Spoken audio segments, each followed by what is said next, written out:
So I was sent another article recently titled 20 Ways Console Gaming is Better Than PC Gaming. This article is apparently going to enlighten us as to why console gaming is superior. Golly, I sure hope they don't use the exact same misconceptions we've been hearing for the past 3 videos. You know what I find funny is a lot of these console peasants say, why do you care what platform is better? Why do you argue about this and shove it in our faces? And yet, look at how many articles there are that these people make. So let's begin. Let's face it, big name video game companies put more focus on AAA titles in console form. What usually winds up happening is AAA games get ported onto PC without really taking into account the proper adjustments needed to make the game work. The result? Games that have poor performance when compared against their console counterparts. Didn't I just debunk this one last week? Okay, I guess I'll do it again. PC gaming does not have as many bad ports of AAA games as you may think. The only reason you hear about them so much is because we won't let developers forget it. We aren't like the average gamer. If a company screws us over, they have a lot to make up for in order to gain our trust again. And that's the way it should be. If any company does you wrong, why should you continue to purchase their products? However, even though more than half of the titles that had bad ports on PC were also not working right on consoles, you still don't mind buying Ubisoft and Warner Brothers games. The vast majority of PC gamers use their mouse and keyboard to play their games, and while there are controllers now for PC... What? I love how he says, now for PC, as though it's some new thing we just gained access to. These are cheap knockoffs of Xbox models. If you like carpal tunnel, feel free to go mouse and keyboard, as gaming marathons of using WASD to move and mouse to look will seriously mess you up. As it stands, I grew up on console, but I prefer keyboard and mouse. I've never been so precise on consoles, but everyone is different. Thing is, we aren't limited to one controller as you said, but it doesn't mean that we're limited to cheap knockoffs. Many of my friends use the original Xbox 360 controllers, wireless Xbox Ones, PlayStation 3 and 4. Hell, my brother used a wireless Microsoft 360 controller for his first year of PC gaming. So why did you just lie to me? What sounds more comfortable? Lounging on a couch with your video game on your TV, or sitting hunched over in front of your computer screen playing the game? I rest my case. Okay, what sounds better to you? Using a 4K TV to play video games at that native resolution, or using a crappy 60-inch 720p television? See, the thing is, you generalized, and because I felt like it, I did too. I play games on my monitor, at my desk, but if I were so inclined, I could pop my PC into the living room and play it on my 60-inch TV. Many gamers do that, and your question at the beginning is what sums it up. What sounds more comfortable to you? Do you like gaming on a monitor at your desk? Do you like gaming on your couch with a TV? Maybe gaming from your bed? Do you like having 3 monitors instead of just 1? The thing is, on PC you can have any of it, all of it at the same time, and it's up to you. What is more comfortable for you? If you have an Xbox One or PS4, you can be certain that the game you're playing was created with its abilities in mind. As was stated earlier, PC games, especially the big name ones, tend to get ported over. What this spells for PC gamers is disaster, as they may have to go out and buy a bunch of upgrades, graphics cards, etc. to play the game properly. This update issue also applies to the next slide. What do you mean by perfectly? You can't mean the highest settings because you don't even play at medium-high settings and you're stuck at 30 FPS. So there's no way you're making fun of me for something you can't even do. So what do you mean here? I think you might not know that on PC, you can change your graphics settings. That's right. So let's say I play Mad Max at 4K 60 FPS on highest settings. A new game comes out, and it's more graphics heavy. So I go down to 1440p in that game, or instead I turn some textures down. See? I didn't have to upgrade at all. I just turned some settings down, and the thing is, even with my settings all the way down to medium-low, I still look just as good as console graphics, but I play at 60 FPS. All those upgrades cost money, and while buying consoles is not a cheap endeavor, once you have the unit, it's going to last you for years. Unless you're telepathic, as a PC gamer you do not know what games coming down the turnpike may push your system too far, thus causing a need for more upgrades. Oh my god, so you stating it the first time wasn't enough. You had to whip out some backwards logic to try to explain what you meant. Look, if your article is so well written, then why do you think you need to explain your points in the next point? Something's wrong here, so skipping to the point that I already debunked, he claims that building a PC is more expensive than buying a console. Okay, let's see about that. So you buy a PS4 for $400. Your games are $60, or you could only buy from GameStop. You pay $60 a year for online, and look at that, in 5 years, saying the average of only 8 games come out a year, and you buy them all, you've spent $1,180 at most buying all games minus pre-orders and season passes, which would add another $100. At lowest, buying all your games from GameStop for let's say about $20 each, and not buying season passes or DLC, you're still spending $800 in a 5-year span. Now on PC, our games are cheaper. New games come out for at least $10 less and at most $30 cheaper. Plus, the sales that bring them down to 80% off, making them around $10 if you wait a few months to play them.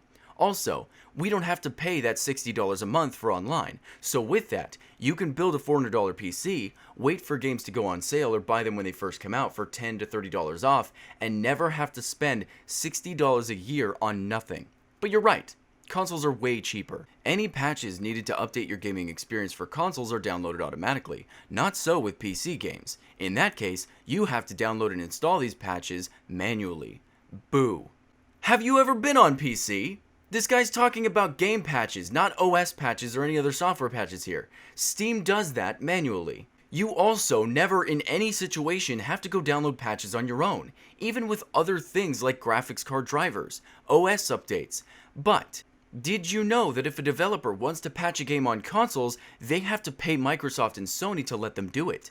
On PC, it's free. I mean, you already knew Sony and Microsoft are two of the most greedy companies out there, I'm sure, with how intelligent you've been so far. Be honest, would you rather play Arma 3 or Halo Reach? PCs have exclusive titles, but they pale in comparison to the exclusive games on consoles.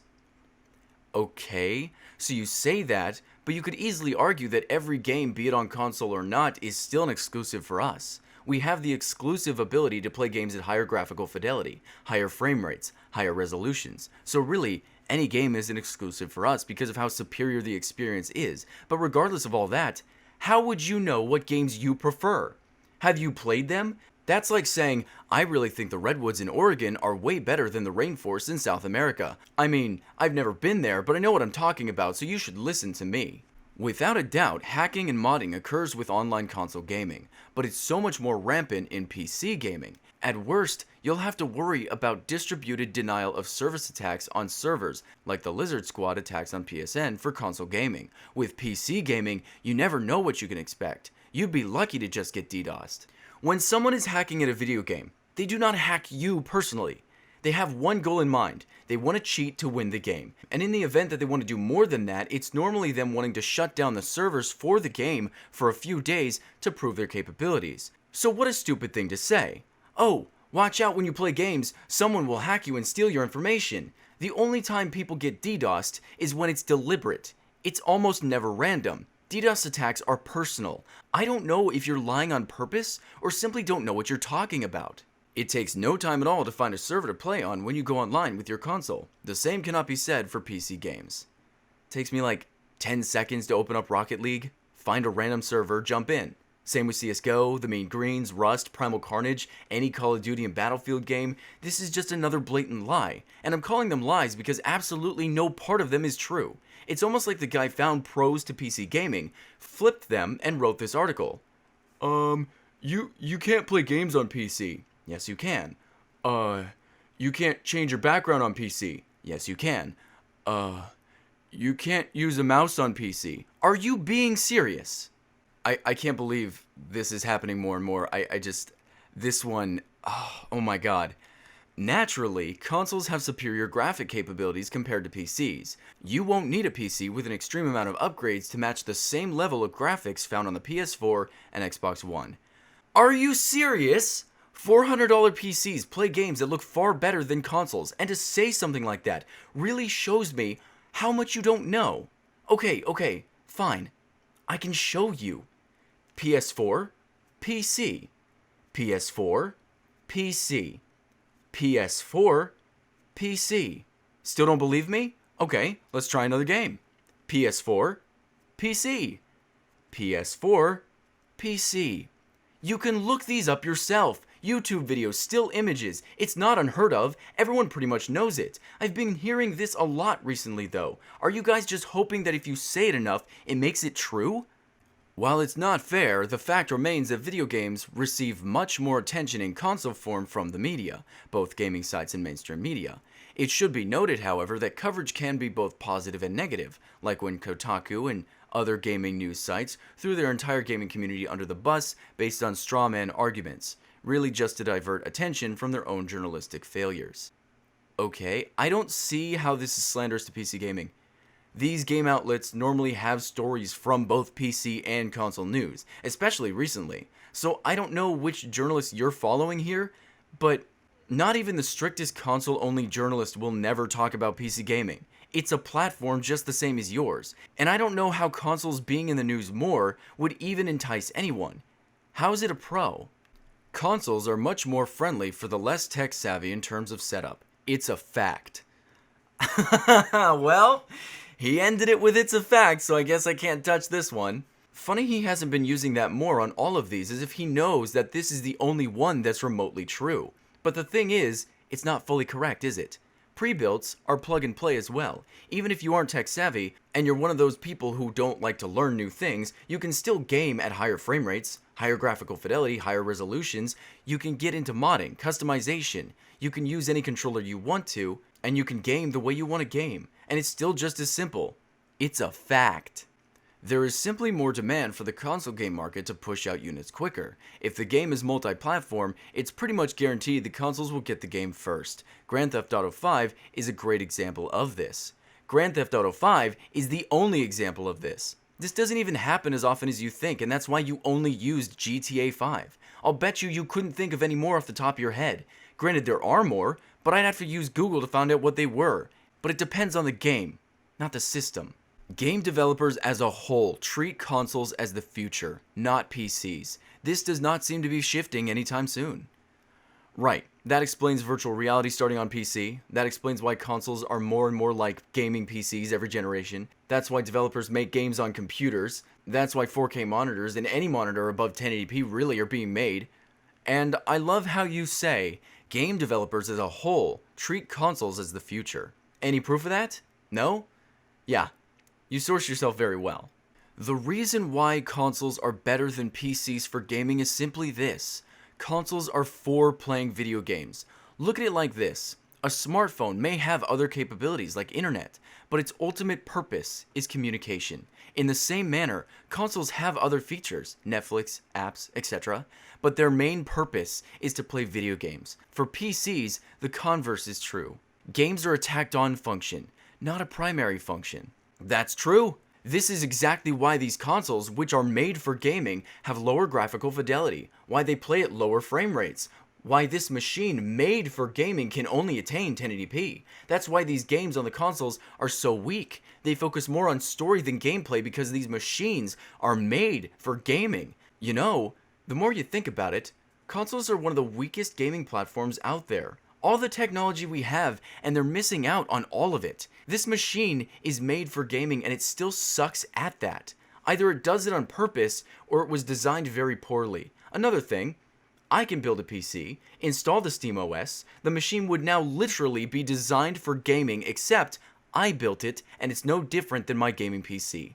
I built it for gaming. It just so happens that it can do that better than your console and do 1,000 times more things than just that. Feeling cheated yet?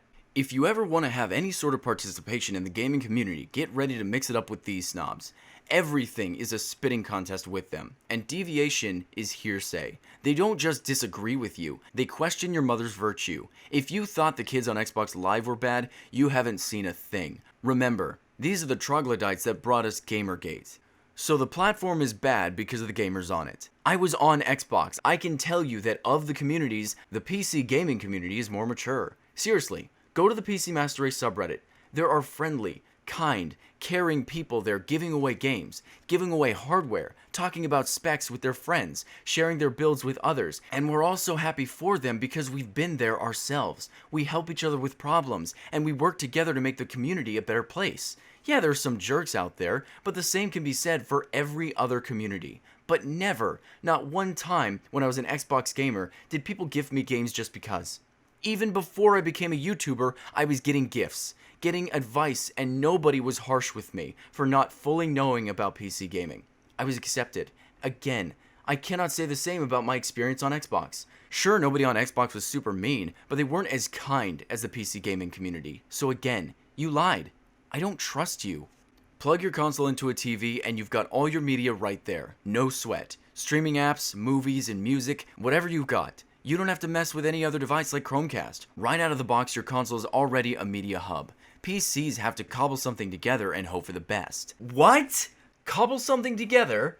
My PC is a much larger media center than your console, and I don't need to buy a Chromecast to get any apps. I just download them. 5 seconds and I have Skype, iTunes, Netflix, Discord, OBS so I can stream to Twitch, YouTube, I have Photoshop, Sony Vegas Pro, DxTory, NVIDIA GeForce Experience, Google Chrome, Steam, Origin, Uplay, literally every third-party app you have and thousands more. And I don't have to pay $60 a year to use the fraction of the applications I could use for free on PC.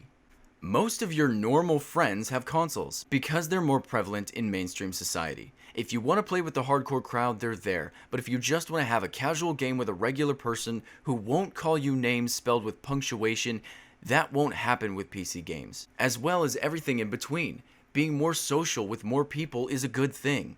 I was less social as a console gamer than I ever was as a PC gamer. What are you even talking about? See, this is one of those things that is based on the person. PC gaming, though, has a wider community than console gaming does. I can still meet new people in Battlefield 1942 and the original Call of Duty games, and as I've said before, they're kind. I've met a ton of friends in Rust, for crying out loud, and that's a game designed with killing everyone in sight and never looking back. Even in that game, we PC gamers work together. So again I ask, what? When you play on console, you only have to worry about getting beat by another player, not a better machine. Play on PC, and you might be going up against some weirdo who dropped 10 grand on a computer since they don't have to spend it on a girlfriend. Play on console, and it's skill versus skill, not skill versus disposable income. I love how he didn't even go into how a nicer computer would potentially make you a better player. See, on PC, you have access to higher frame rates. Now these look nice, yes, but the higher your frame rate, the more responsive your character becomes as well. So with that, you could potentially be faster, more accurate, but you'd have to be playing against someone who's playing at a much lower frame rate because it only gives you a few milliseconds difference. This idiot probably didn't even know that. He just assumed that because your PC is better, it makes you better at the game. And I love how console peasants contradict themselves. First, they say that a $3,000 PC will not outperform a console, and you will literally be on the same playing field regardless of how much you spent. And now, all of a sudden, I will be more superior because I spent more. Can you make up your mind here? I actually had a console peasant in my comments once say that PC gamers cheat because their keyboards have macro software that allows them to cheat in games. When I asked him if he even knew what a macro was, he replied, "Yes, I do. I have some." Good God. Couch, TV, friends, add some snacks and beer, you've got yourself a good time. Consoles have and will always be better for playing friends in the real world. PC gamers sit by themselves in their own terminal alone. You can't have a few friends over for a Madden tournament if all you have is a PC.